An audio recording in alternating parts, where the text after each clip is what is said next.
హైదరాబాద్ లోనే the best gastroenterology hospital Ananya hospital Kukatpally. Appointment కై call చేయండి. రామ్ గోపాల్ వర్మ గారు ఈ మధ్య కాలంలో రాజకీయ చిత్ర సన్యాసం చేస్తున్నాను అనేటువంటిది బాగా అనౌన్స్ చేశారు. ఎందుకు రాజకీయ చిత్ర సన్యాసం చేయాల్సిన అవసరం అగత్యం ఎందుకు వచ్చింది? టు స్టార్ట్ విత్ వ్యూహం రిలీజ్కి ముందే చెప్పాను ఈ పర్టికులర్ థింగ్. నేను మళ్ళీ ఇంకా రాజకీయాల జోలికి రాను సినిమాలతో నేను చెప్పేది.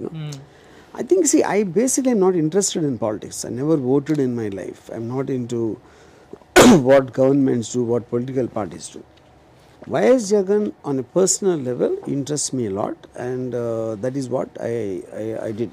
So once that is over, even Lakshmi Sentyar did it because of N.T. Ramarao fan ga.